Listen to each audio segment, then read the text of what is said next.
Welcome, everyone. My name is Young Ok An. I am director of the Luen Nummer Center for Women on campus. On behalf of the Women's Center's advisory board, staff, and our student workers, I'm delighted to welcome you to our 2016 lecture by Dr. Roxane Gay.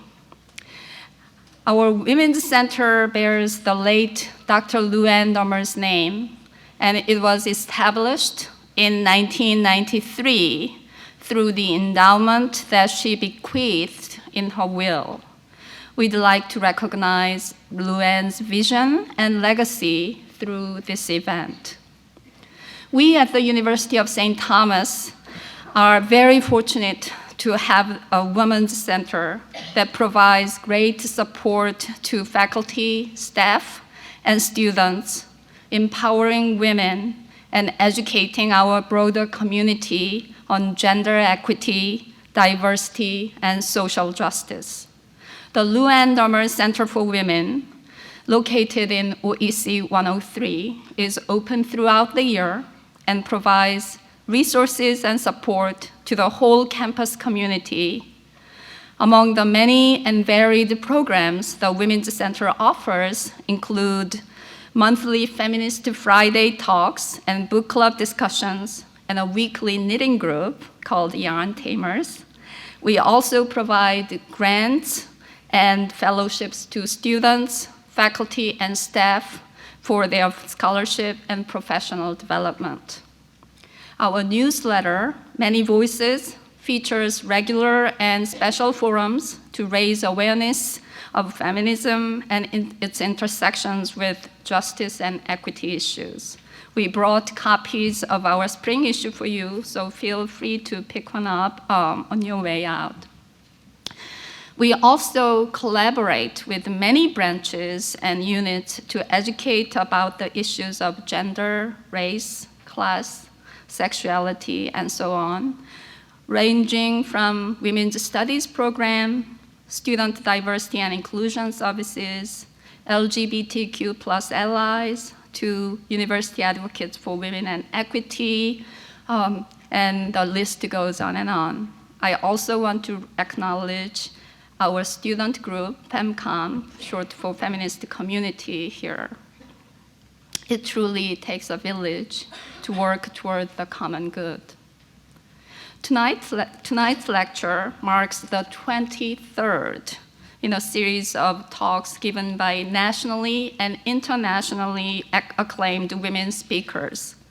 This distinguished roster of speakers, which now includes Roxane Gay, has enlightened our community on matters ranging from women's history to feminist politics, from literature to journalism, and from science to world health and to environmental sustainability. Now I have mentioned the term feminism several times, even in my very short address here. I'm thrilled that Roxane will delve into that very idea and address some of the complexity and nuances the word holds for her, and something of what it may mean for us and the larger society. This is such a timely subject given some of the rhetoric in this election year. In her book, Bad Feminist, Roxane remarks, "I'd rather be a bad feminist than no feminist at all." That's a hugely appealing and thought-provoking sentiment, and an innovative way to reframe the discussion of what being a feminist entails. I'll leave the proper introduction to Roxane's talk to my wonderful colleague, Dr. Carrie Zimmerman, Department of History and a member of the LDCW's advisory board.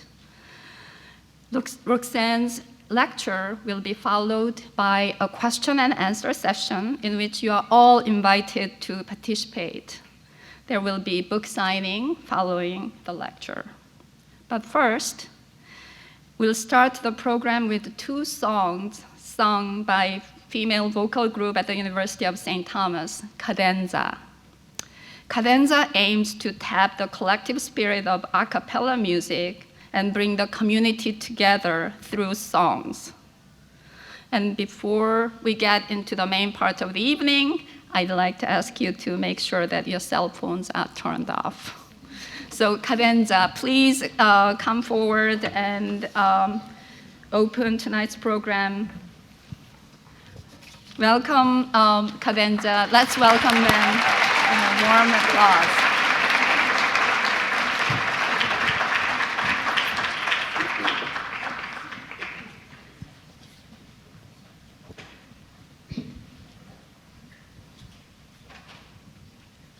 Hold my hand, ooh baby, it's a long way down to the bottom of the river. Hold my hand, ooh baby, it's a long way down, a long way down. If you get sleep or if you get none, The cock's gonna call in the morning, baby. check the cupboard for your daddy's gun. Red sun rises like an early warning. Lord's gonna come for your firstborn son. His hair's on fire and his heart is burning. Go to the river where the water runs. Wash him deep where the tides are turning. And if you fall, and if you fall, hold my hand. Ooh, baby, it's a long way down to the bottom of the river. Hold my hand. Ooh, baby, it's a long way down, a long way down. Woes will chase you in the pale moonlight. Drunk and driven by a devil's hunger. Drive your son like a railroad spike Into the water, let him pull him under. Don't you lift him, let him drown alive. The cool Lord speaks like a rolling thunder. Let that fever make the water rise. And let the river run dry. Hold my hand. Ooh, baby, it's a long way down. Hold my hand. Ooh, baby, it's a long way down, a long way down. Hold my hand. Ooh, baby, it's a long way, a long, long, long way. Hold my hand. Ooh, baby, it's a long way down, a long way down.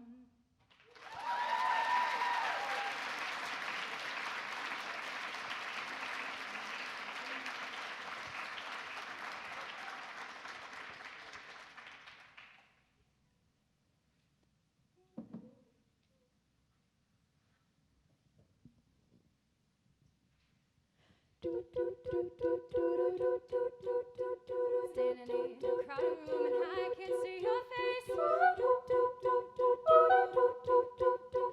Put your arms around me, tell me everything's okay. In my mind, I'm running around and holding an empty space. Just put your arms around me, tell me everything's okay. Break my bones, but you won't see me fall. Oh no, the rising tide will rise against them all. Oh, darling, hold my hand, won't you hold my hand? Yes, I don't wanna hold you, won't you understand? I don't wanna walk alone. I'm ready for this. Yes, don't deny it. I'm ready for this. Yes, stop me falling. I'm ready for this. I need you all day. I'm ready for this. Darling, hold my hand. Soul is like a melting pot when you're not next to me. Tell me that you got me and you're never gonna leave. Trying to find a home where I can find release. Just touch your arms around me, tell me everything's okay. Break my bones, but you won't see me fall. Oh no, the rising tide will rise against them all.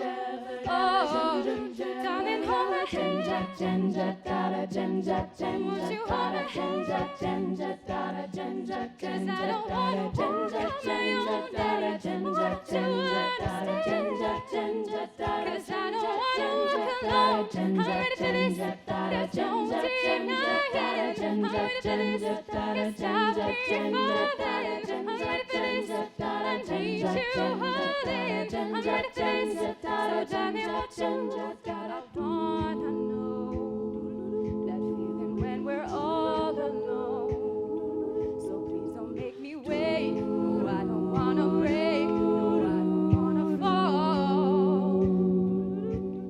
When you're next to me, tell I'm not afraid to be. 'Cause you don't make me wait. Don't ever let me break. Never let me fall. Darling, hold my hands up, won't you hold my hands up, 'cause I don't wanna walk on my own, baby. Won't you understand? 'Cause I don't wanna walk alone. No place I'd rather be.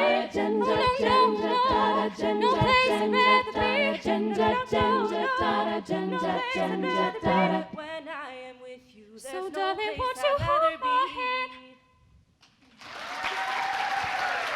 Thank you.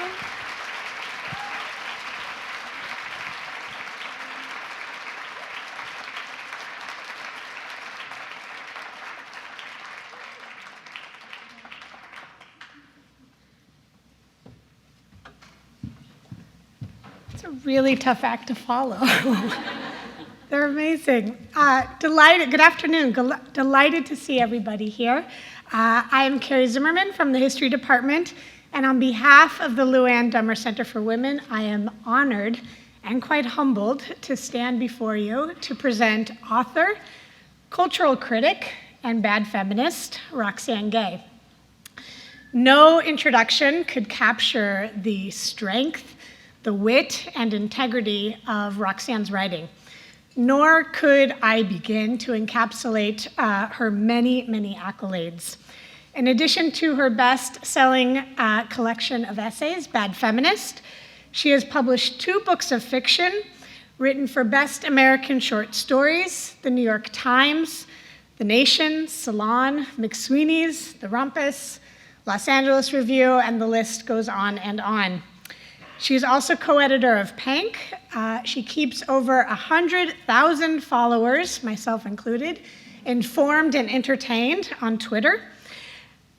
She has a new book entitled Hunger that is forthcoming this summer, and it was recently announced that she will help adapt her debut novel, An Unnamed State, into a feature film, which is incredibly exciting.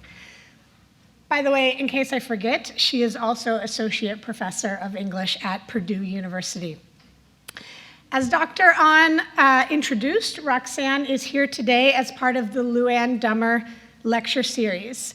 And for over 20 years, the center has brought distinguished women speakers to campus, including scholars, artists, scientists, activists, and writers.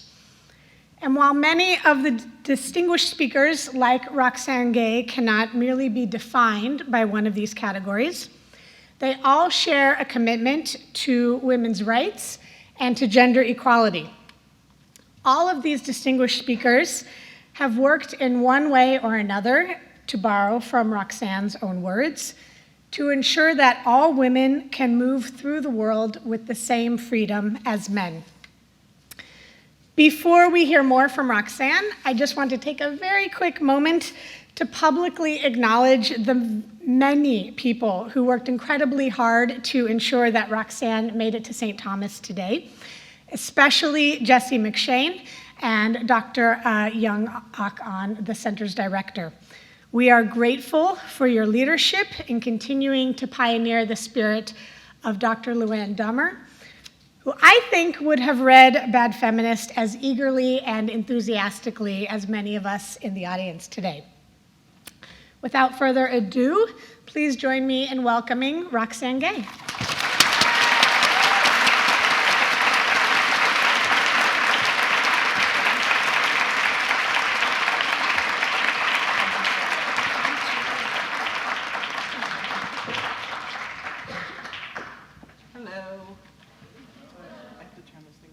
All right. Oh. Wow. Hello, St. Thomas University. There was some snow, and so you're welcome. I brought that with me from the wilds of Indiana. It's a real pleasure to be here, though. I've been doing a lot of Catholic universities and making friends.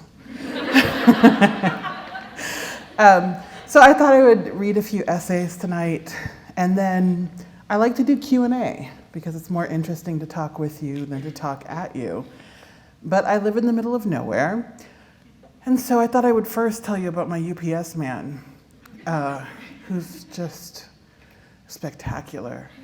I love him, and he has really amazing calf muscles, and it's a small town, and so I'm not stalking him, but sometimes I will pull up next to him, and in the spring and summer he has his door open and he's wearing his shorts, and when he presses the brakes or the gas, I can watch the muscle flex. Anyway, you know, we all have our things, but I live for when I see his muscle flex. And so this is just some of my adventures with my UPS man. I have a very special, very intense, very secret, very unrequited and ongoing relationship with the very attractive UPS man who brings me packages every day. I love UPS man most during the spring and summer when he wears his brown polyester shorts and he speeds up the hill toward my building, music blaring, often classic rock. When he steps out, his thigh muscles flex and I think, what can brown do for you? I have so many answers to that question, and most of those answers, well, all of those answers involve horizontal surfaces. I do love UPS man during the winter too, when he wears brown slacks and they always look neatly pressed, and he doesn't wear a winter coat because he needs no protection from the elements because he is an active and hot-blooded man. He has nice boots too. They leave footprints on the walkway, and when he's gone, I put my feet in his footprints, and it's like we're connecting in this very intimate way. On a good day, UPS man drops off the packages for the day and pounds on my door or rings the bell to let me know a new bounty awaits. His loud knock often startles me, but I am quite certain that the force of his knock is his way of letting me know that he loves me too. I run to the door and watch through the glass as he mounts his mighty brown steed, his truck, and drives away from me until the next time. Parting is such sweet sorrow. If I'm feeling cute, I open the door, probably not wearing a bra, as UPS man lingers in the driveway. I lean down to get my packages and give him a grin. I do this to let him know that all of this could be yours. There are times when UPS man doesn't knock or ring the bell, so when I open my door, there are surprises waiting. This is so charming. It's like UPS man wanted to brighten my day with a lovely surprise, and instead of flowers, he offers polyurethane envelopes and cardboard boxes, and let's be honest, that's nearly as romantic as flowers. Sometimes UPS man is in a hurry and he basically launches the packages at my front door as he runs by. This is exciting because I never know how the packages are going to be splayed at the front door. I study the patterns like tea leaves, trying to understand the future and the past through his passive aggression. When he does this, I wonder what he's like when he has angry sex. I bet he's really good at that. When I travel, which is often, my UPS man makes little art installations with my packages. He is a very talented artist. He's good with his hands, that's all I'm saying. Once in a while, my UPS man is out sick or taking a vacation day or cheating on me. Look, I don't know what his deal is. There are so many possibilities, and the substitute is nothing like my UPS man. He or she often won't leave my packages. Instead, they leave an impersonal sticker informing me that they will be back at a later date. The only consolation I can take from this is the possibility that soon it might be my UPS man bringing my packages back to their rightful place. I love him. I will write things like that all day long. I just sit there in the cornfield and I'm just like, look at this man. Just, what's not to love? So I wrote a book called Bad Feminist. And actually, I wrote an essay called Bad Feminist, and then The original title of the collection was going to be What We Hunger For, but my publisher was like, oh, that's too many words. And I was like, it's 4 words. And so I was like, how about Bad Feminist? That's 2. And they were like, oh, that's better. My next book is a 1-word title, and so I finally have made them happy. Soon there'll be a book with no title, just the name, Roxane Gay. What is it called? Who knows? But I wrote this collection of essays because I was starting to come to terms with the idea that I am indeed a feminist, and I was really looking at popular culture and this world we live in and how my feminism shaped how I move through the world and how I understand the world. And it also showed me that there is so much injustice that we're continuing to face as women, as men, as transgender people, as people of color, as queer people, as disabled people. There's just a lot that we have to do. I should have thought a little more carefully in terms of what I called the collection, because now everywhere I go, people are like, it's the Bad Feminist. And I'm like, oh God, where is she? Is she scary? But really, this collection was just about trying to understand the world. And so I graduated with my PhD in 2010. Oh, yes, absolutely. I love when babies talk back to me. I am here for it. And so I wrote an essay about my first year as a professor, because sometimes a feminist is just a girl trying to figure out a new job. And so this is typical first-year professor. I go to school for a very long time and get some degrees and finally move to a very small town in the middle of a cornfield. I leave someone behind. I tell myself I have worked so hard I can't choose a man over a career, but I want to choose the man over the career. I rent an apartment, the nicest place I've ever lived in as an adult. I have a guest bathroom. I don't save lives, but I try not to ruin them. This is the dream, everyone says. A good job, tenure track. I have an office I don't have to share with 2 or 4 people. My name is on the engraved panel just outside my door, and my name is spelled correctly with 1 N. I have my own printer. The luxury of this cannot be overstated. I randomly print out a document and sigh happily as the printer spits it warm into my hands. I have a phone with an extension, and when people call the number, they're often looking for me. There are a lot of shelves, but I like my books at home. In every movie I've ever seen about professors, though, there are books.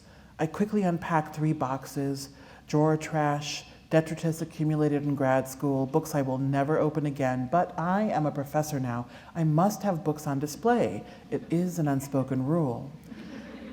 I put a dry erase board on my door. Old habits die hard.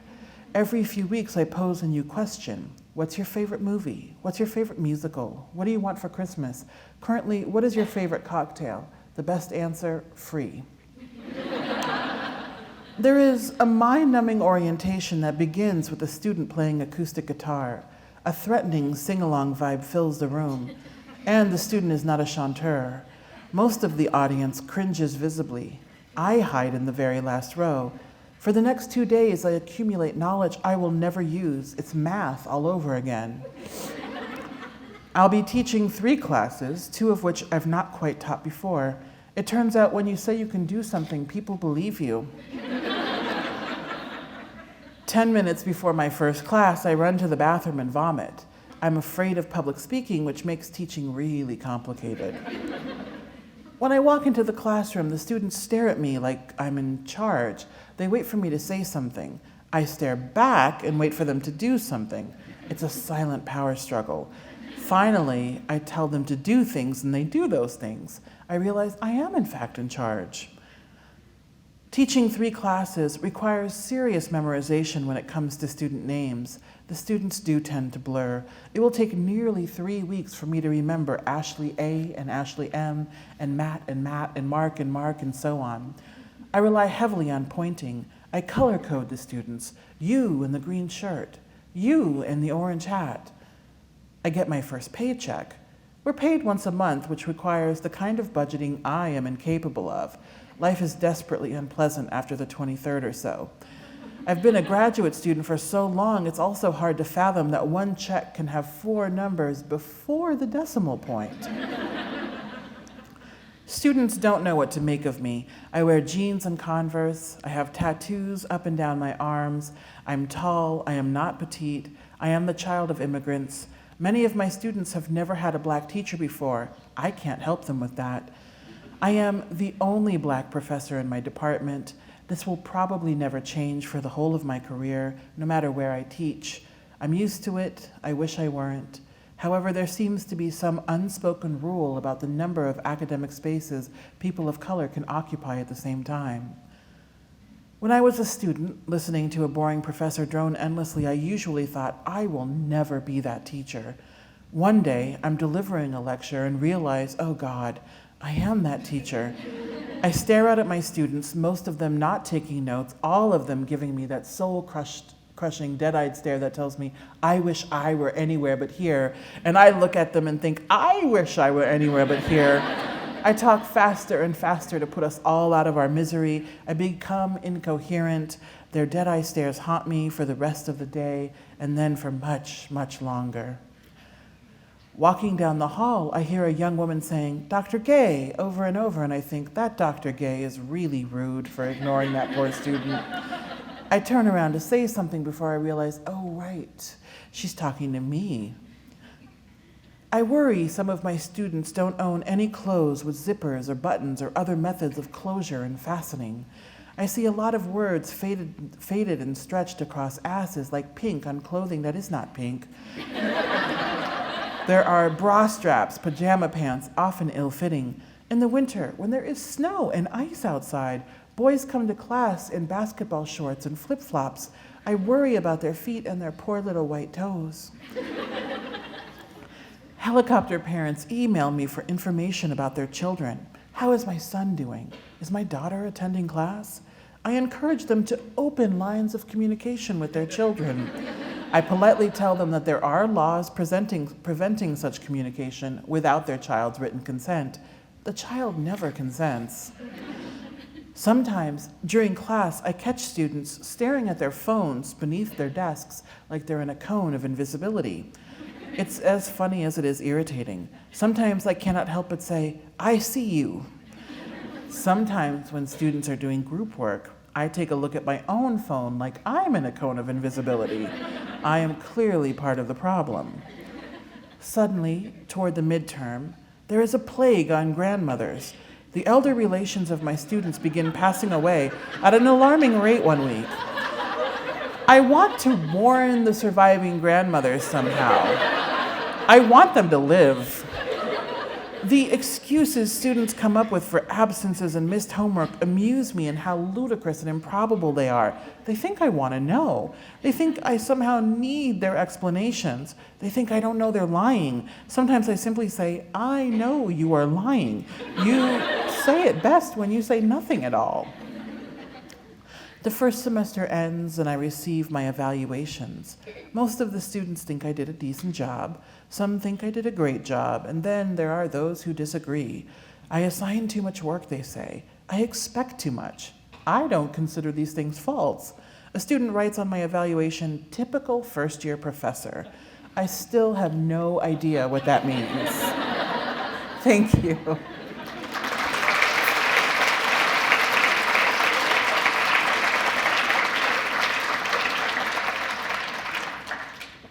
So teaching is fun. No, it really is. They're just always doing such weird and interesting things. I'm just like, oh, God. It'll get better in 10 years, I promise. Just hold on. Just hold on. So I write a lot about pop culture, and so I am obsessed with the Sweet Valley High books, which many of you are just way too young to understand, but for the person who just clapped, girl, I'm gonna read this for you. This is an essay called I Once Was Miss America. In 1984, Vanessa Williams became Miss America. She would later have to step down because of a nude photo scandal, but when she was first crowned, it was an amazing moment for Black girls everywhere. Williams was the first Black woman to wear the Miss America crown in the pageant's 63-year history. I was not the kind of girl who cared much about pageants or being a beauty queen, but watching Williams and her perfect cheekbones and glittering teeth as she accepted the crown, it gave girls like me ideas. That moment made us believe that we too could be beautiful. While Vanessa Williams offered black girls a new image of who the all-American girl could be, the more traditional image of the all-American girl could be found in Sweet Valley, an idyllic town in sunny Southern California where the lawns are perfectly manicured. Everyone is fit and beautiful and successful. As is the case in most perfect places, life in Sweet Valley is episodic. There is a narrative arc to each day, week, or month, always a valuable lesson to be learned. The endings in Sweet Valley are mostly happy, the meek inherit, all good things come to those who wait. There is nowhere in the world like Sweet Valley. Elizabeth and Jessica Wakefield are the sweethearts of Sweet Valley. They are blonde and thin and perfect, even with all of their flaws. The Wakefield sisters are twins, so we're talking about twice the perfection. Elizabeth is the good twin, and Jessica is the more rebellious twin. Jessica in Sweet Valley is a bad, bad girl, even though in Sweet Valley a bad girl is never quite that bad. The sisters wear matching lavalier necklaces, and they drive a red Fiat that they share. They love each other and they're best friends, but they are also rivals because sisters are complicated, even when they're perfect. The Wakefield twins, of course, are not real. They're the main characters of the Sweet Valley High series. I started reading the books when I was 8 or 9 years old. I was cross-eyed and wore thick bifocals. Other than my younger brother, I was the only black kid in school, so I was going to be noticed even though I very much wanted to go unnoticed. I was shy and awkward, and I didn't know how to fix myself. My hair was wild, it stood on end, earning me the inexplicable nicknames hair, beard, and mustache, even though I had neither a beard nor a mustache. My classmates also called me Don King, and I look nothing like Don King. He's a man, for one. I was told that my parents talked funny, which I later realized was a reference to their Haitian accents, which I did not hear until they were pointed out, and then suddenly those accents were all I heard. I read books while I walked to school. I had the strangest laugh that was somewhat halted and tentative, and a bit of a bucktooth situation. I regularly wore overalls by choice, and I didn't really know any curse words, so that should give you a sense of where I was on the social ladder. I was reaching for the bottom rung. When I first started reading Sweet Valley High, I wanted girls like the Wakefield twins to love me. I wanted the handsome boys who chase girls like those Wakefield twins to love me. I wanted the popular kids to pull me into their golden embrace and make me popular too, because I knew that popularity was contagious. There was one particular group of golden popular kids at my school. They're in every school, an interchangeable infestation of good genes and big smiles and perfect hair and fashionable clothes. I don't remember much about grade school, but I remember the first and last names of all of the popular kids. I watched them all the time, trying to figure out how to breathe the same air. They were so American and therefore exotic because they had freedoms that I did not. I was a different kind of American. I had conservative Haitian parents who wanted the best for their kids, but were also very wary of American permissiveness. I was American at school and Haitian at home. This required a fine balance, and I am a very clumsy person. There is nothing more desperate and unrequited than the love an unpopular girl nurtures for the cool kids. One day, the kids in the popular clique were teasing me about what I have no idea. I got angrier and angrier as they taunted me, not only because they were teasing me, but also because I was so painfully aware of the gaping distance between where we were and where I wanted us to be, walking through the mall arm in arm, sharing secrets at slumber parties, gossiping about cute boys. I liked the mall. I had secrets. I liked cute boys. That day, though, I needed to come up with a snappy retort to show them that they could not push me around, to show them that I was cool too, to stand my ground. I pointed my fingers at them like Miss Seeley laying a curse on Mr. in The Color Purple, and I shouted, "One day, just you wait and see, I am going to become Miss America." That was my mother's nickname for me, Miss America, her beloved firstborn, her first child born in these United States. I loved my nickname. Those popular kids laughed and laughed. For the rest of the year and into the next, they teased me mercilessly about being Miss America, asking how my campaign was going, making comments about sashes and crowns, prancing around in front of me doing the Miss America wave. They incorporated props. Those kids made it clear that I did not have a shot in hell at the crown. I'm stubborn, though, and Vanessa Williams had just won Miss America, so I began to sincerely believe that I was going to become Miss America. I reminded my classmates of this belief regularly, which only fueled their torments. Honestly, I have no idea where I was going with that strategy. The Sweet Valley High books were extremely popular when I was young, and most girls identified immediately as an Elizabeth or a Jessica. Most of the people who knew me would assume that I was an Elizabeth, quiet, bookish, minus her popularity, but I wasn't. In my head and in my heart, I was a bad girl, misunderstood and interesting. I was a Jessica, a girl who was also confident and sexy and smart, a girl everyone wanted to be around. I was the future Miss America, ordained by my mother and Vanessa Williams. I always knew, of course, that there was something unnatural about Sweet Valley High. I did not care. I still don't. I was well aware that not everyone lives in a perfect suburb with perfect parents leading perfect lives. I had been to Haiti, so I had seen incomprehensible poverty with my own eyes. I knew my relatively good fortune was an accident of birth. I knew that there is rarely such a thing as a happy ending. I understood that Sweet Valley High books espouse an unrealistic, narrow ideal of beauty, and that any town where everyone looks and acts the same is not to be trusted. The one time a citizen of Sweet Valley, Stephen Wakefield, the older brother, dated interracially, for example, that relationship lasted for only one book, number 94, because the couple decided in the end that they were too different and they had to break up to protect their families. Like many writers, I lived inside of books as a child. Inside books, I could get away from impossible things. When I read, I was never lonely or teased or scared. So I read everything I could get my hands on, and my parents indulged and encouraged me.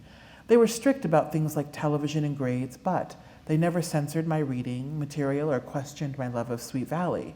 We moved around a lot for my father's job, but Sweet Valley never left California, and the people there never changed. The kids in Sweet Valley were a constant, and in a small, poignant way, they were my friends. Thank you.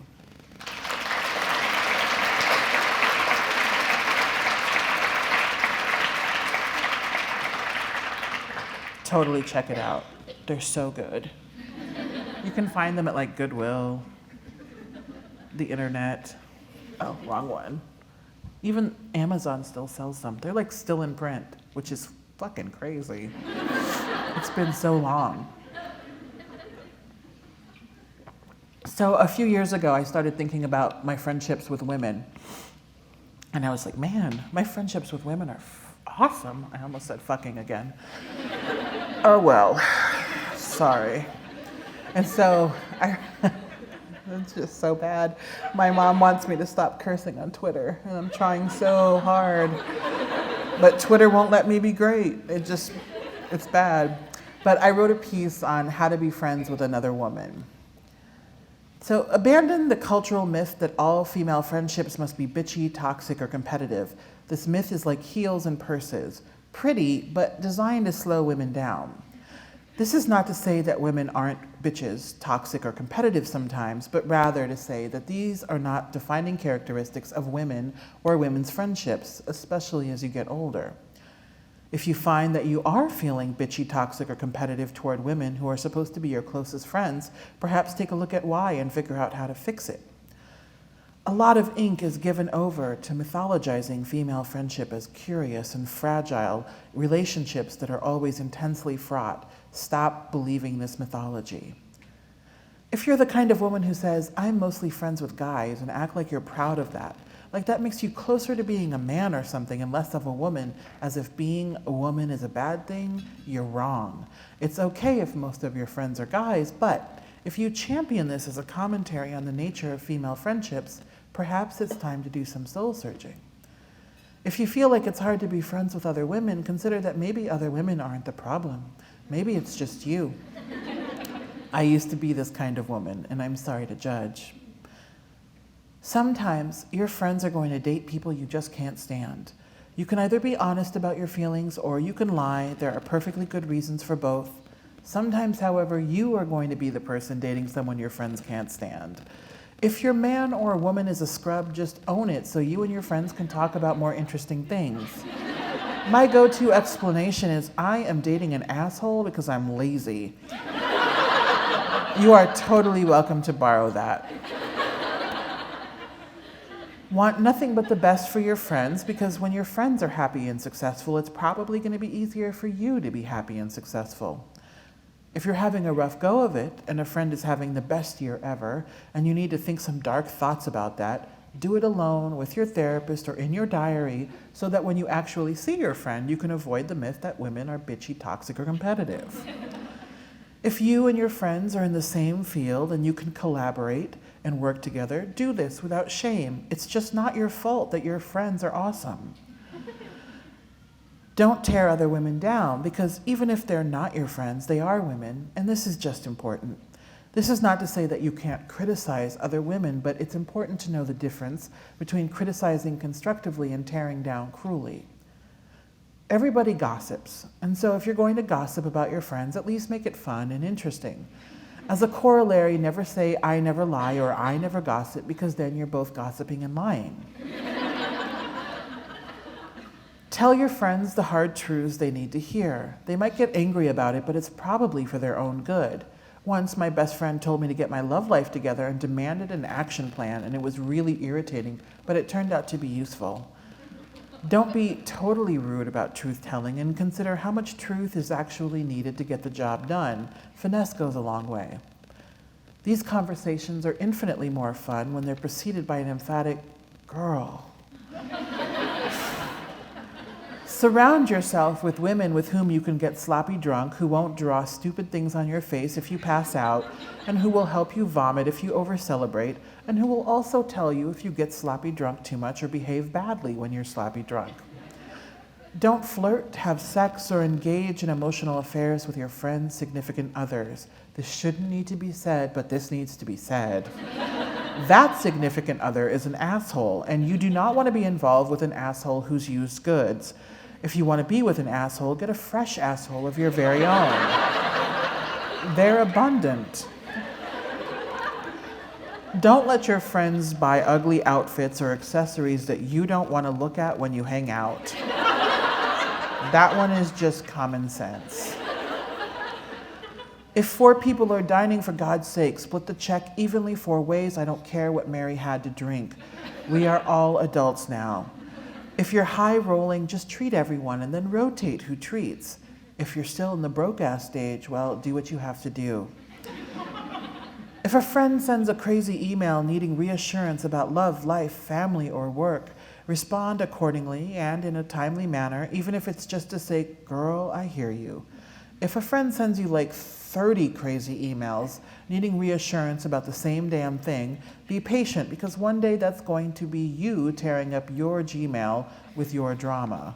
Thank you. And it's just so true.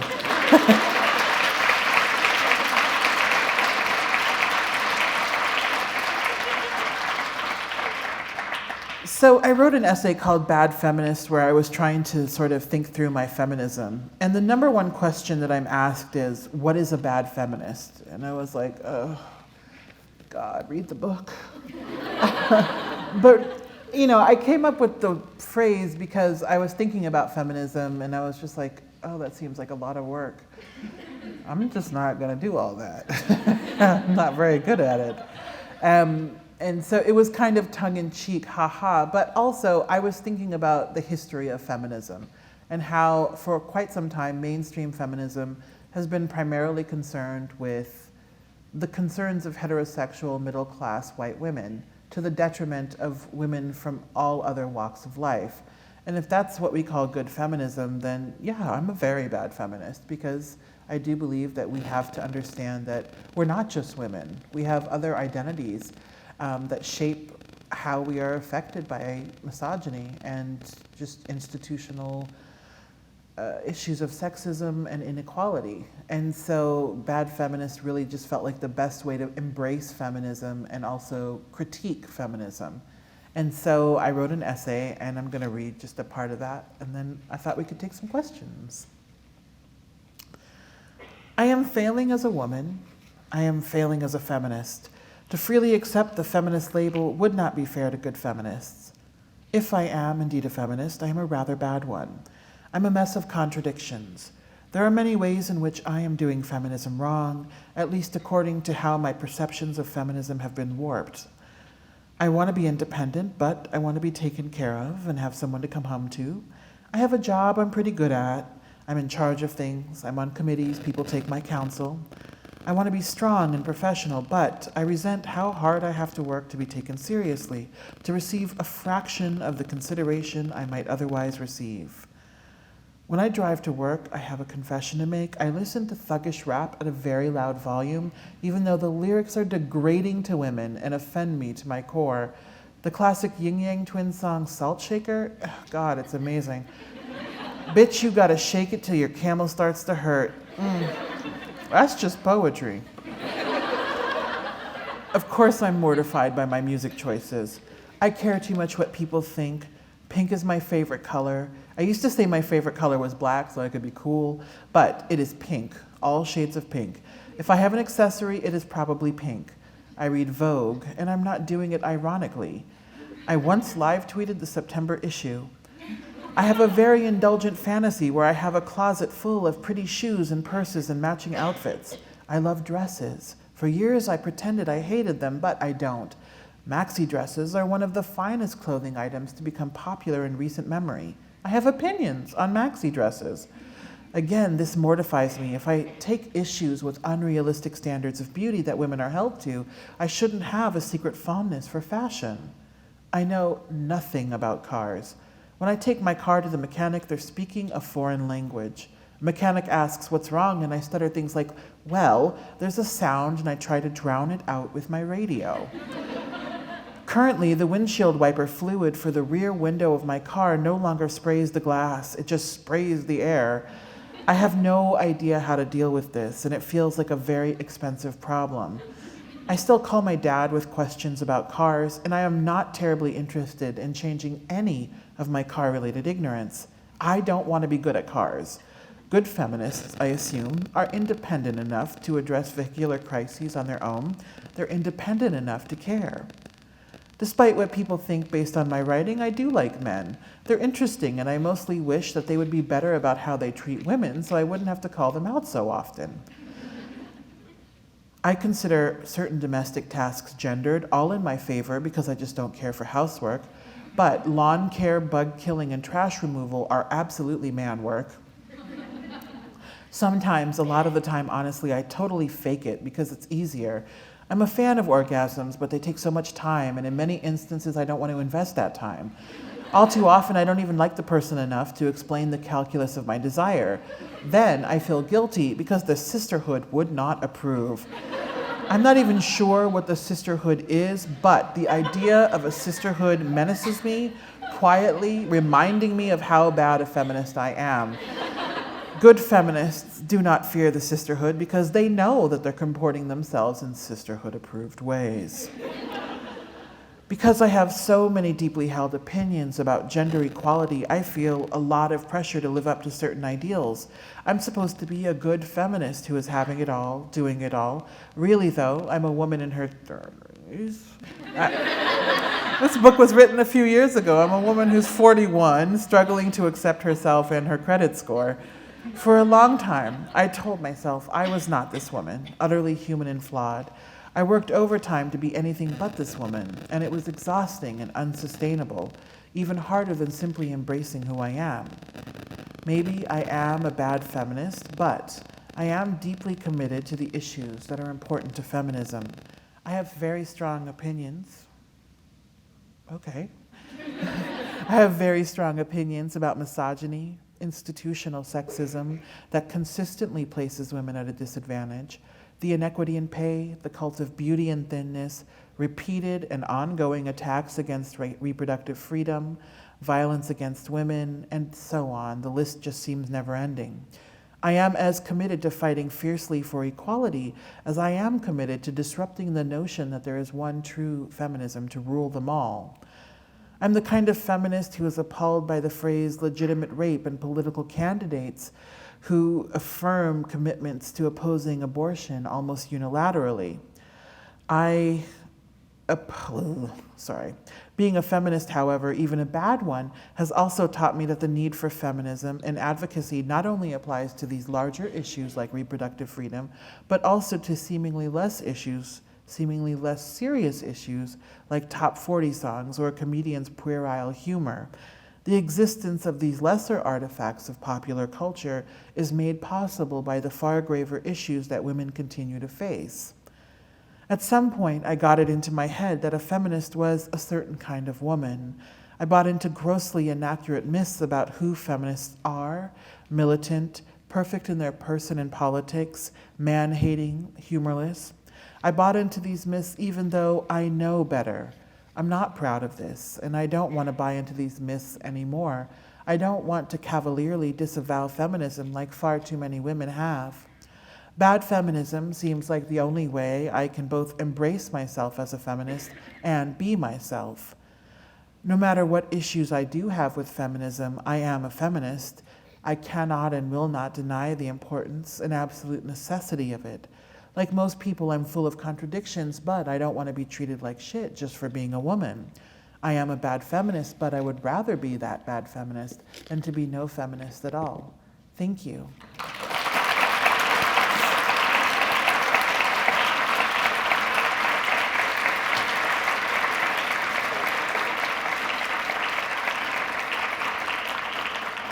So I'm happy to take questions, and it can be about anything, including my husband, Channing, or my wife, Beyonce. The three of us are very happy together. But really, I'm up for pretty much any topic.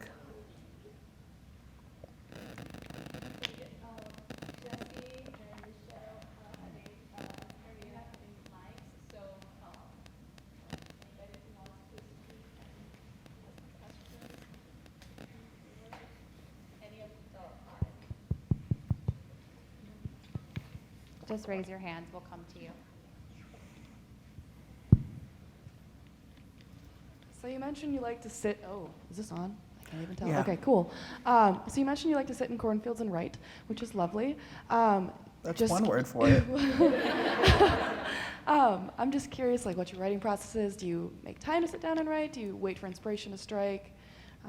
Just kind of wondering. Sure. I can't sit around waiting for inspiration to strike. It's deadline based, but I spend a lot of time composing in my head. I have an idea and I just sort of write in my head so that when I sit down to write, it's just going to come out. I don't have a formal process beyond sort of exhausting the internet until there's literally no internet left to read. And then, like maybe around 2 a.m, I'll sit down and start to do the work that needs to be done. But really, I just do a lot of thinking in my head. I always have multiple projects going on. I like to work on more than one thing so that I never get bored, and so that when I do feel stuck on one thing, I can move to something else, because you do get stuck, inevitably. And then there are times when you have no choice but to sort of just power through with, especially with nonfiction, there are far more deadlines than fiction. No one's like sitting around waiting for a story, sadly. But weirdly enough, they sit around waiting for essays. Who knew?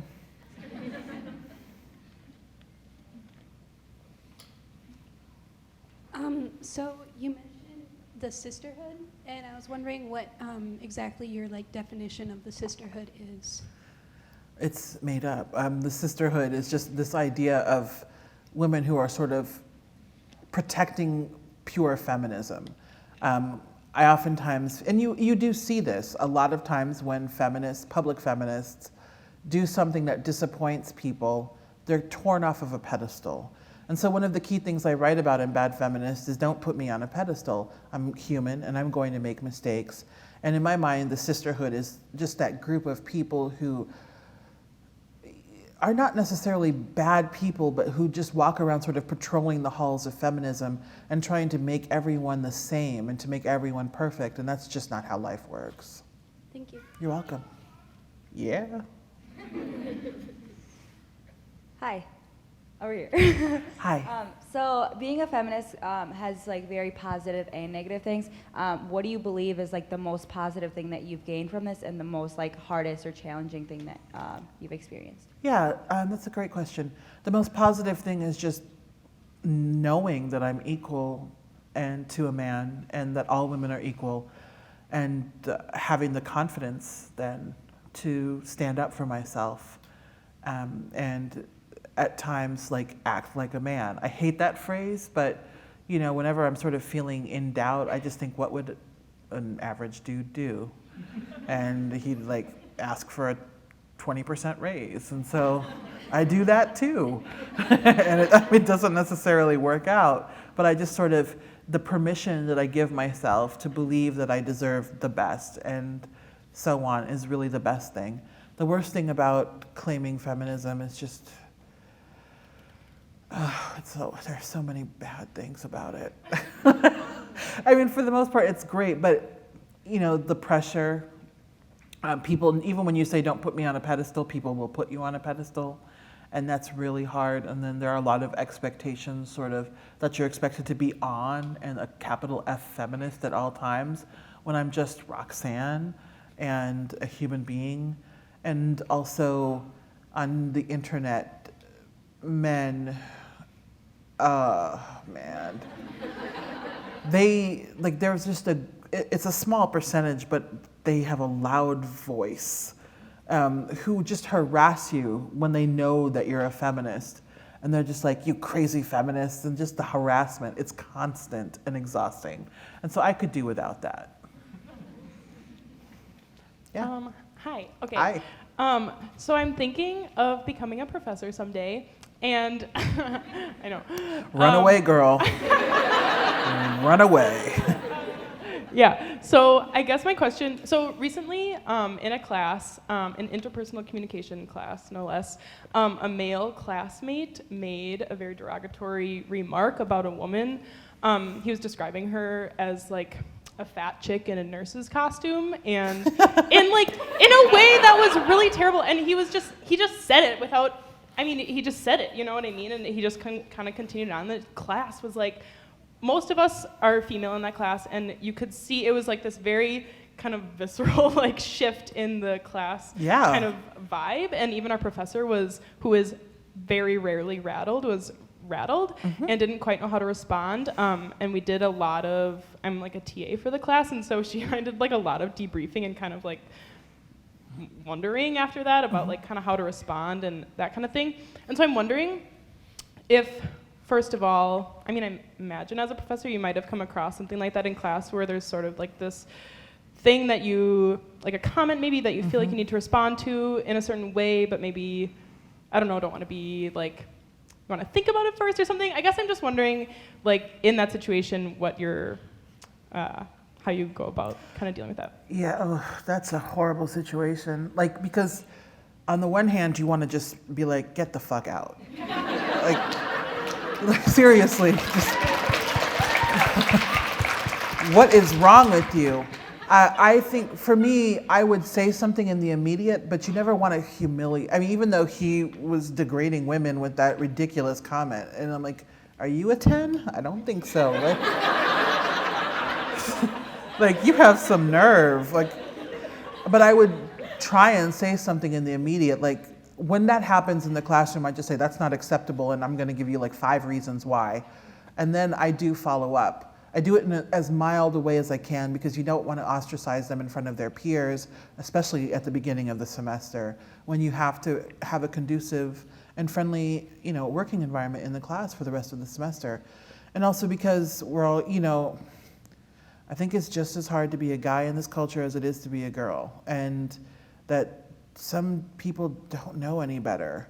They just think it's jokes or it's funny or, I didn't mean anything by it without realizing that words hurt. And so I try to give people the benefit of the doubt, even though I really, my inside reaction would be just like,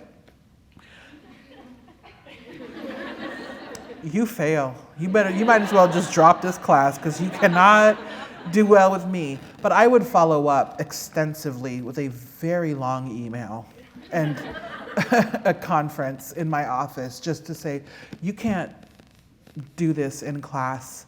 It's disrespectful of your peers. It's disrespectful of humanity. What are you talking about?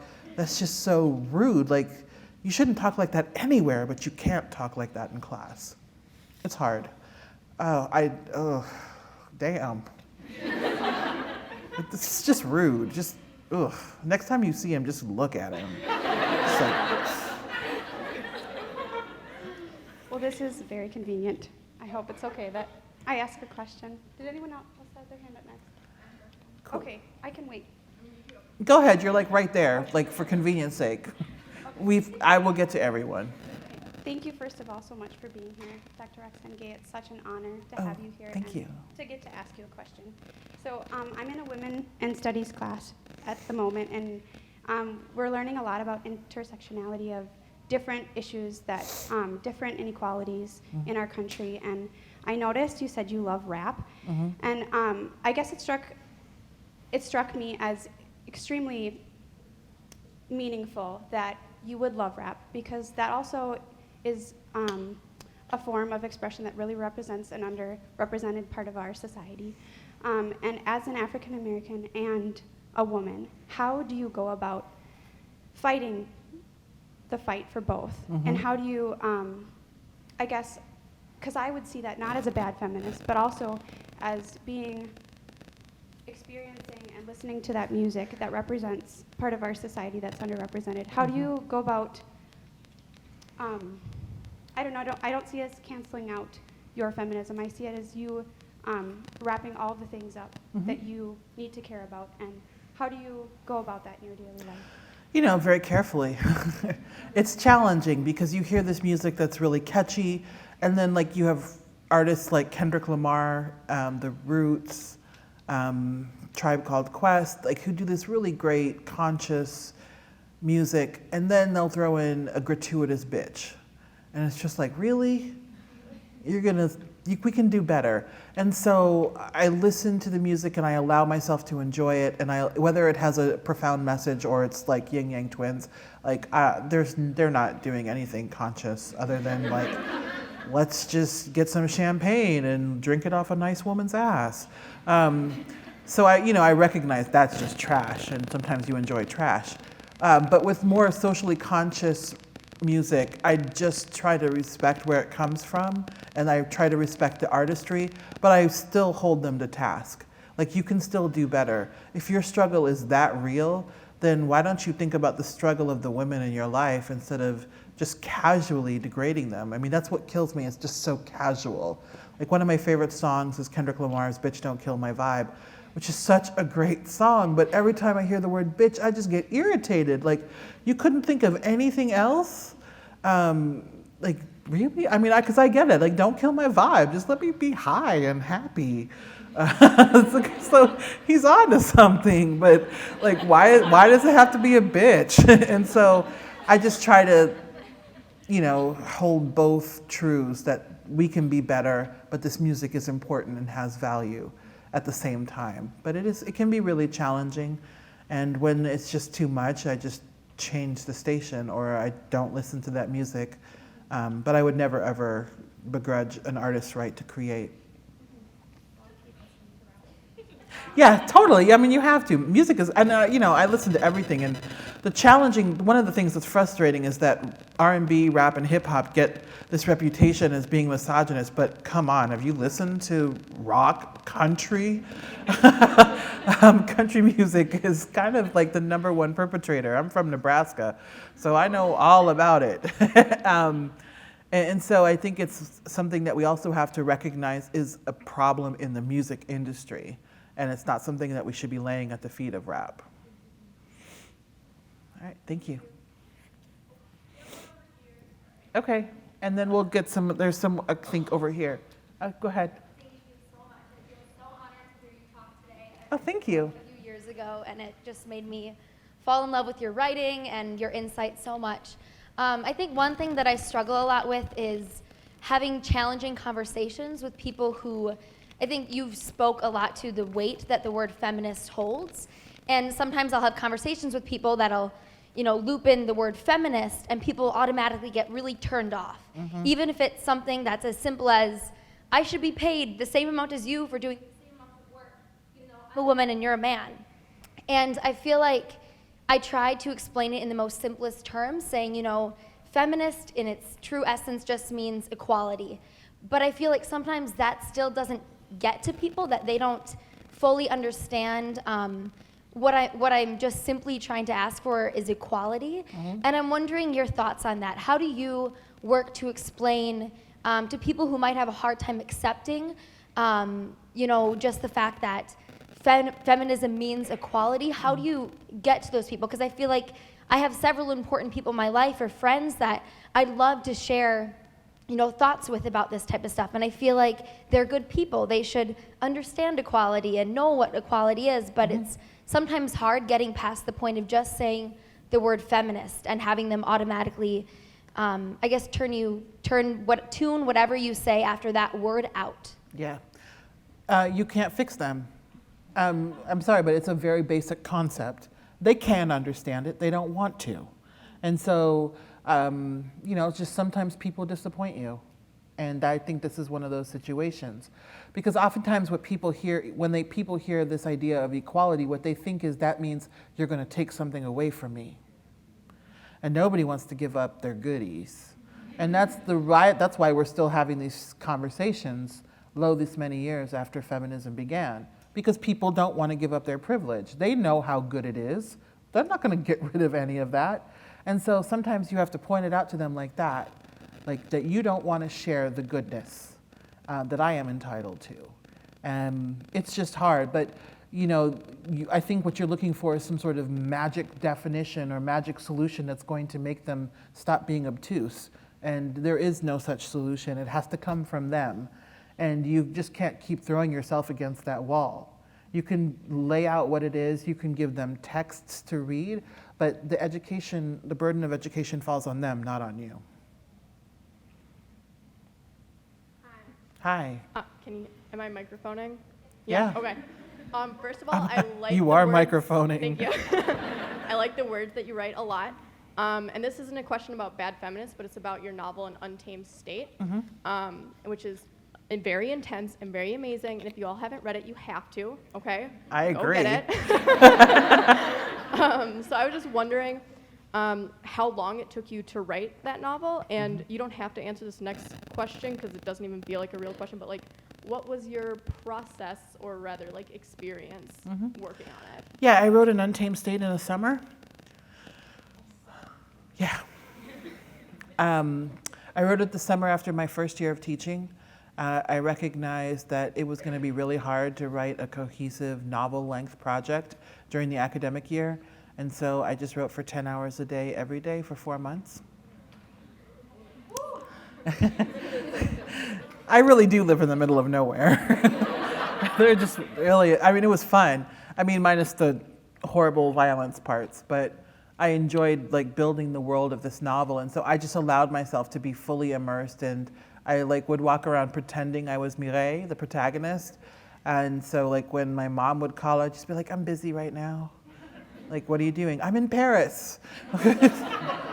Don't you see? But I just allowed myself to be fully immersed in the novel, and I wrote it quickly, and because it felt like a breathless experience that the protagonist was enduring. And so that felt to me the only way to write that book. Yeah. Okay, you and then you. Hi. Hi. What advice will you give to men, specifically young males, who are conscious of their privilege? They consider themselves feminists, but they struggle with this idea of masculinity being opposite from feminism. What advice will you give to those young men? Yeah, I don't think that masculinity is the opposite of feminism. I think masculinity is just gender expression, and you just have to sort of make sure that your masculinity embrace it. No one's asking men to be anything but who you are, but don't let your masculinity become toxic. Don't allow it to let you feel overly entitled to space, to time, to energy. It's just about being it's about being conscious. And quite frankly, it goes for all humans.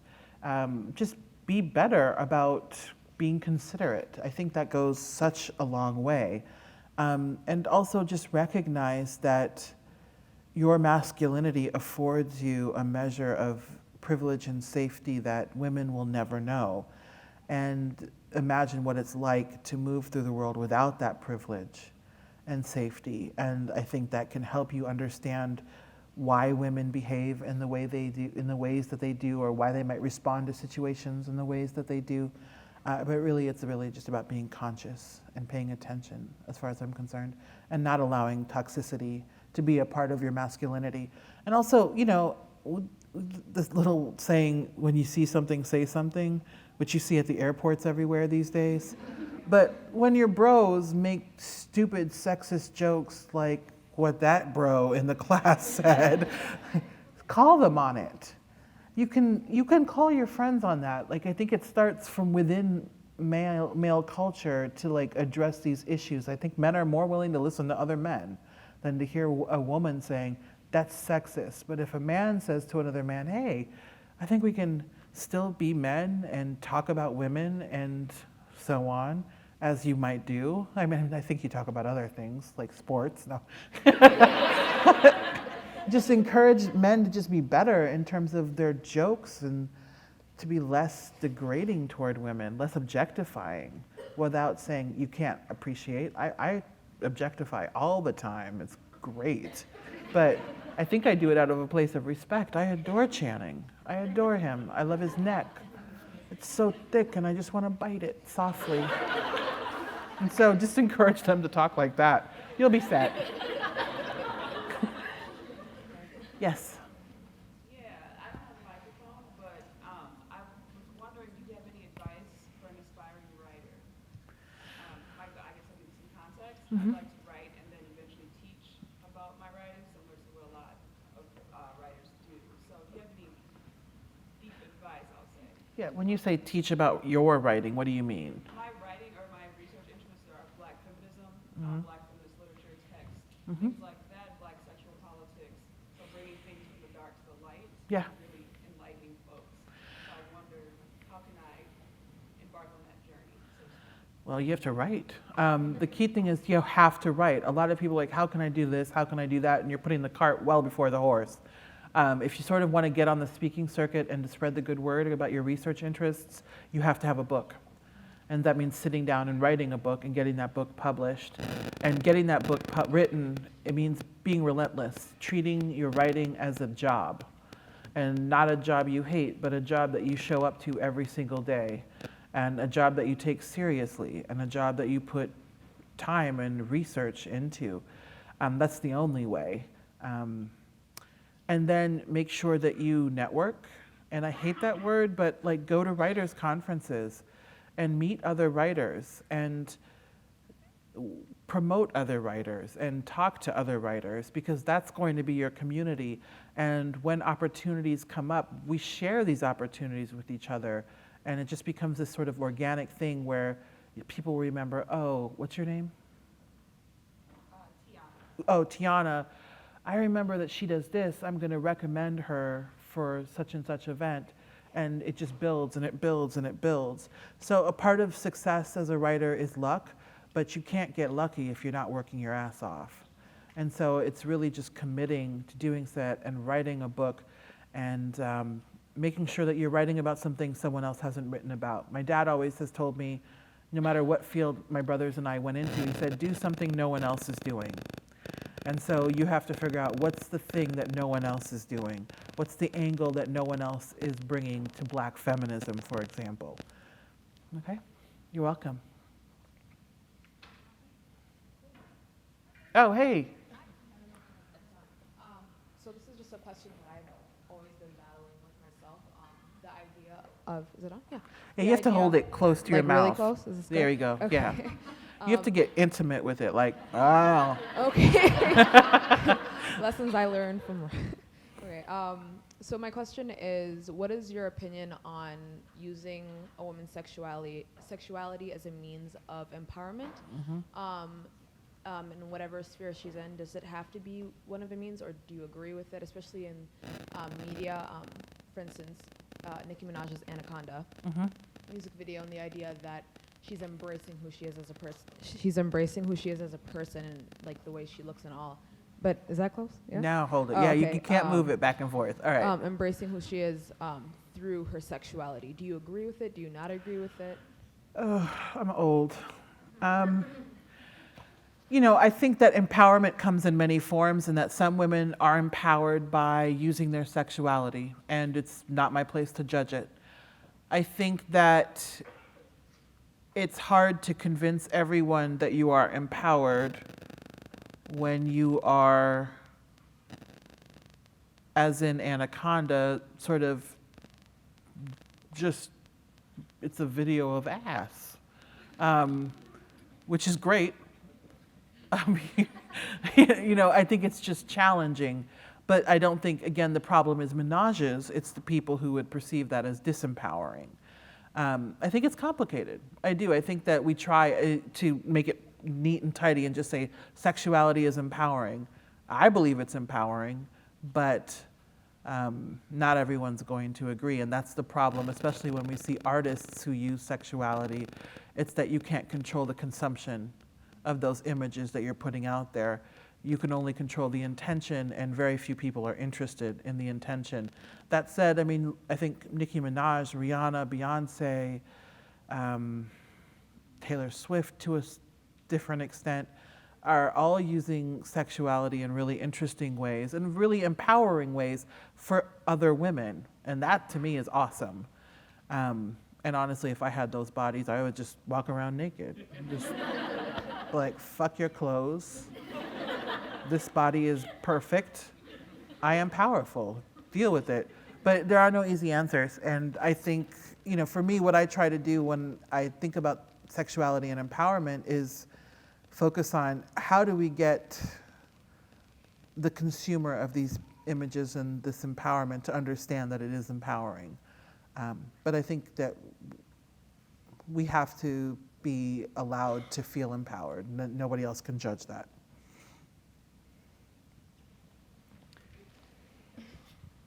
So in your essay, Not Here to Make Friends, you talk a little bit about the concept of being likable versus being human and being yourself. Mm-hmm. So to what degree do we embrace our flaws versus just trying to be the best version of ourselves? I mean, I think it's a question of both. I know that I'm human and that I'm flawed, but that doesn't mean that I'm gonna settle for mediocrity. Like there are certain flaws about myself that I just accept. I'm like, girl, you're 41, it's not gonna get better from here. Just accept that this is who you are. But there are other flaws that I do think I can overcome, sort of like I don't love criticism, but I think that criticism can be useful. And so that's definitely something that I try to work on. I don't think acknowledging our flaws is an excuse for complacency. It's just a question of not beating ourselves up for being flawed. I think all too often when we're not perfect, we just decide that we have nothing worth saying. And I don't think that's the case. I think you can be flawed and still be valuable and still work towards becoming better while not holding yourself to an unrealistic standard. Hi. Okay. So you mentioned in one of your speeches, I don't remember the title of, that feminism is kind of like, at some point, it kind of seems like it's aimed towards the heterosexual middle-class white woman. And feminism as an idea kind of changes when new feminism clashes with old feminism. So when feminism challenges itself, it begins to change. Do you think we're in the middle of a change right now with feminism? Do you think that it's shifting, and what do you think it's going to shift into? I think feminism, what? Hello? Okay.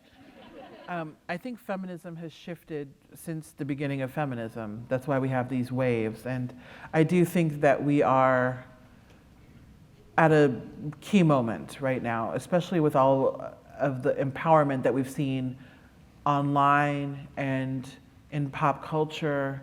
And so I don't know what feminism is going to become, but I do know that young women and a few men are demanding that feminism become more inclusive. We're no longer excluding ourselves just by saying, it's not worth it, they're not into me anymore. We're demanding a seat at the table.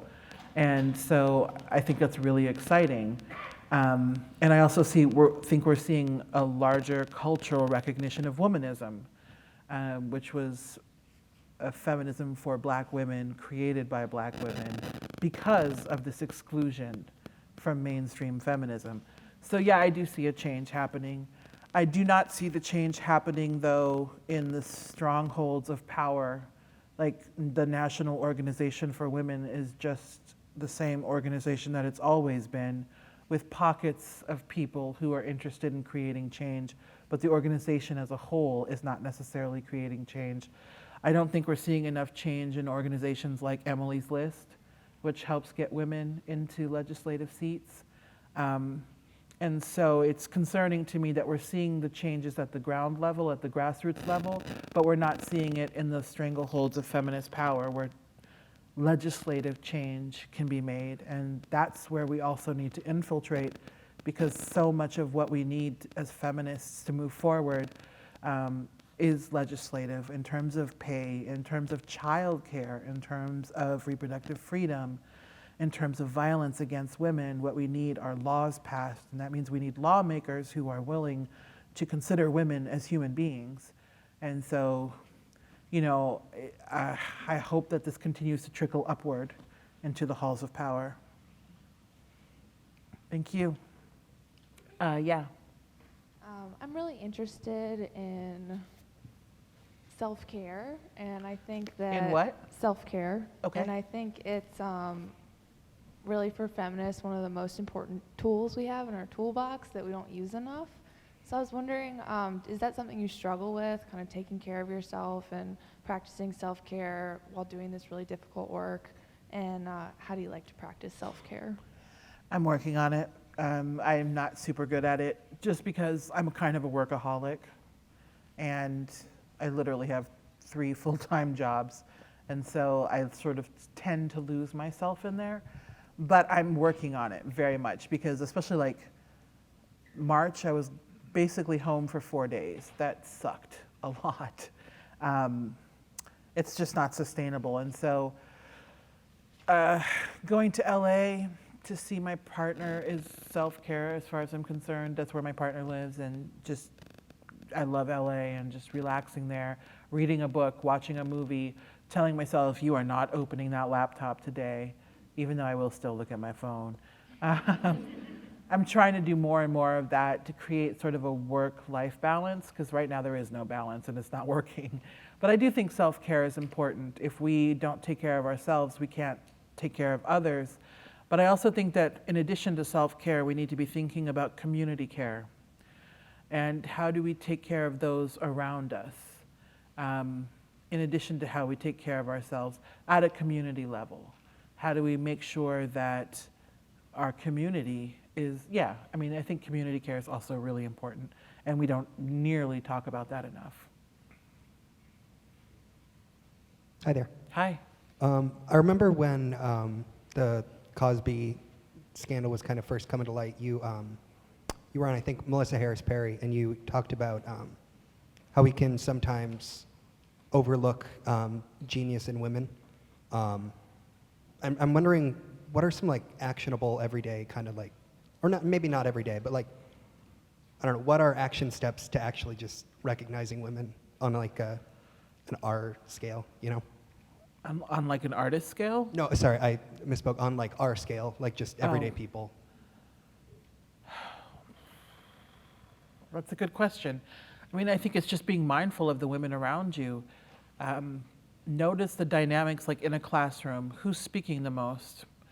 I mean, studies show, and you see it in every class, men tend to talk more. And so give women space to talk. It can be as subtle as just not speaking. And letting there be a little bit of uncomfortable silence. And because sometimes just women are different, and we'll step in there when we're ready. And I oftentimes think that women are, and this is not a judgment of men, but women are willing to think a little longer before they speak, just to prepare, while men will sort of think out loud. And so look at things like that. Look at who you're reading in your everyday life, and look at who is creating the television and the film that you're looking at. Make choices that are more inclusive to include women. I mean, it's really just being mindful and then carrying that mindfulness out in terms of what you consume and how you behave around others. And yeah, I think that's just really it. Yeah. I'm kind of fangirling right now because I absolutely love you. Oh, thank you. Tell me more.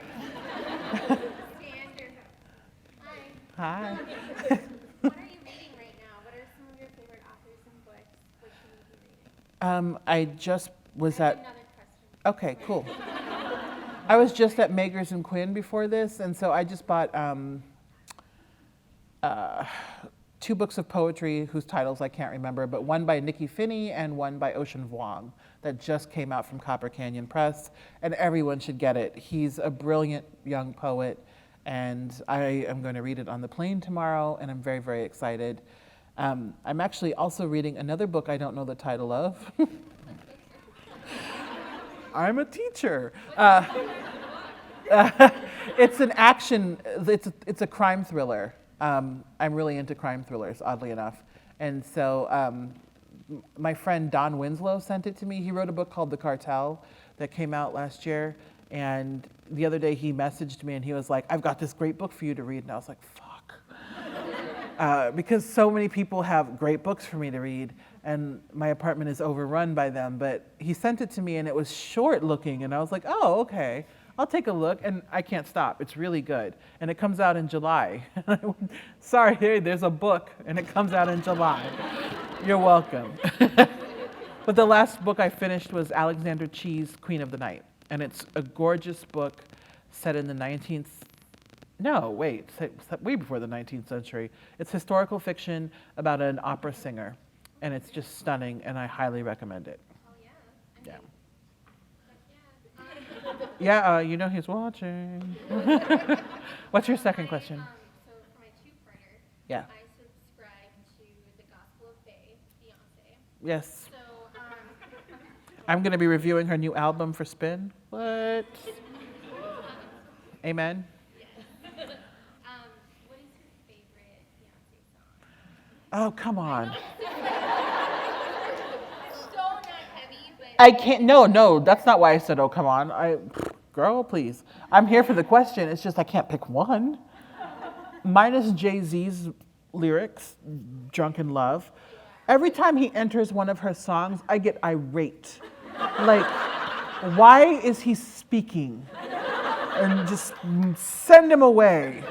Just send him to, just take his ass to Red Lobster and then put him to bed. I get so mad at him. I like Formation. I love Countdown. I love Cater to You, which is so sexy. You just know she knows how to take care of her man. And I'm like, girl, you can take care of me any day. I am here for Queen Bee. I mean, that is church. Praise. I have tickets to see her in Chicago and Los Angeles. I spent all day on Ticketmaster at work talking to my thesis student. It is. And I was meeting with my thesis student. I was like, sorry, Wendy, but Beyonce tickets. And she was like, mm-hmm. So yeah, I mean, it's hard to pick one, but it starts with Drunken Love minus fucking Jay-Z, who I like, but it's just like, Eat the Cake anime, and like, girl, how did you let him say that shit on your track? But the video is so good. Okay. do you really think she and him go to Red Lobster? Hell yes. Absolutely. Red Lobster, those cheddar biscuits, the hush puppies. I am allergic to seafood, so that's all I know about Red Lobster. But I think she takes his ass to Red Lobster when he fucks her good. Absolutely. Absolutely. I'm sorry. It's a song, but it's also the truth. All right. Yeah. No.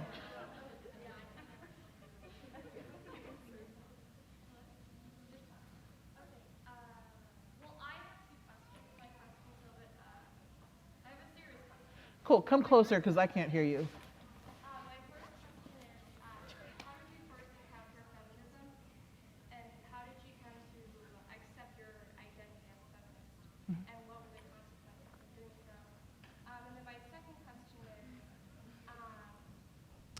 You know, in my social theory class, we're learning about feminism slightly about with Charlotte Perkin Gilman and also Chavez as well. And they, for Chavez, she talks about how structural change is really important, and you know, creating equality, gender equality, etc. I'm just wondering, like, what are your thoughts on that, and how would you suggest we create change in our community on a micro level? I think that's very important. I think that was really a common question that was asked among the other students or individuals that were here as well. So if you can elaborate a little bit more on that. Thank you. Yeah.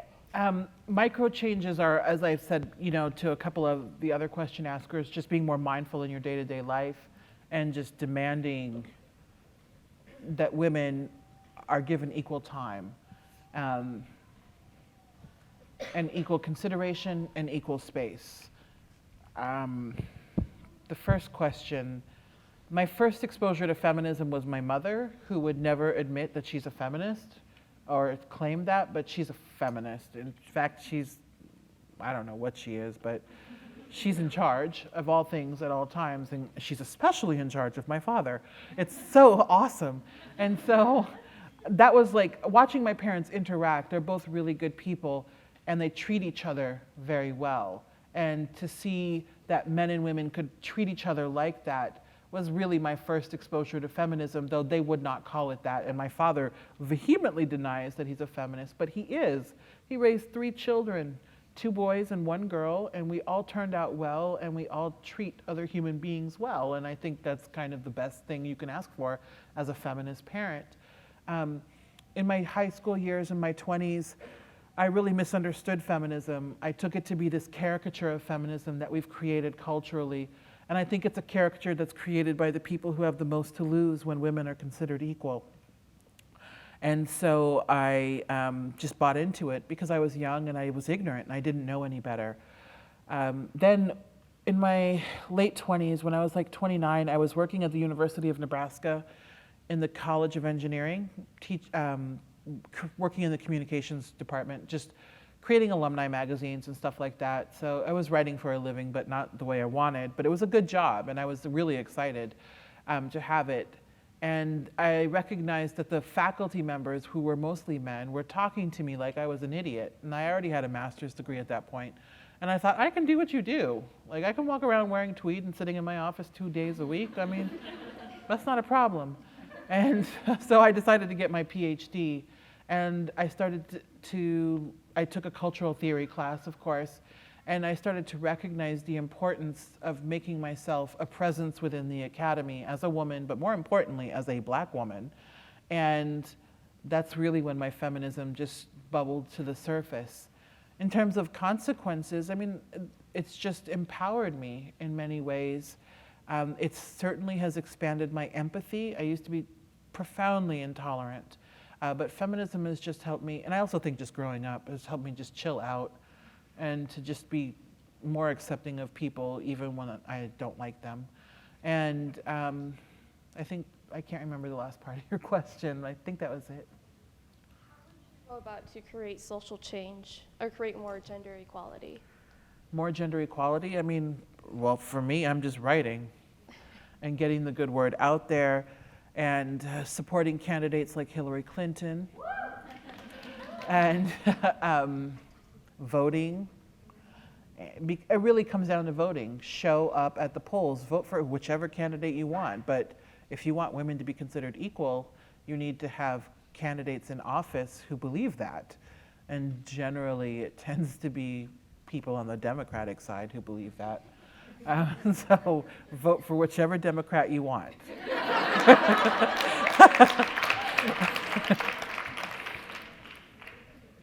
Oh, and also volunteer for good organizations. I mean, just put in some sweat equity into some of these issues. I think we can take one last question. Yeah.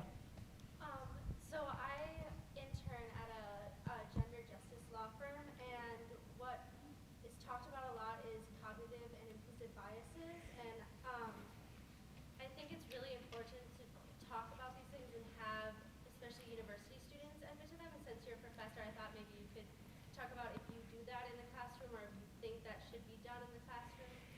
Yeah, I mean, I teach creative writing, so there are a lot of subtle ways in which I have to point out biases. Like, I notice in a lot of stories, women are murdered for no reason at all. And so why is the female body disposable? Why is the female body constantly vulnerable to violence? Think about the why of that. Is it truly narratively necessary, or is it because you're so used to watching this almost pornographic display of the dead female body in movies and television that you think it's, and music for that matter, that you think it's just normal? So I do try to address biases of all kinds, whether it's gender, race, ethnicity, sexuality, ability. Like, why are you making these choices, and why are you sort of catering to stereotypes in your portrayals when it's not serving the story? And so I find that it works actually really effectively in the creative writing classroom, because when you say it's for the good of the story, they're like, oh, well, then. And that's a good place to start. And it also, I think, will trickle out to humanity after they leave the class at some point. And I hope. So yeah, that's what I do. I address it in the classroom. But again, I do it in ways that you have to accept students where they are. And I teach in rural Indiana. And, oh, yeah, it's not great. But my students are great. And so many of them are conservative and have never thought about questions of bias and intersectionality. And I don't fault them for that, because quite frankly, I didn't even know the word intersectional until like 5 years ago. So I'm happy to meet them where they're at and not to shame them for where they're at. And that also helps, because when you shame people for where they're at, they're going to shut down. They're not going to hear anything you have to say, and we're never going to make progress. So it's a question of finding, how do I critique this without making you feel like you're worthless, because you're not worthless. So, all right. Thank you very much for coming out.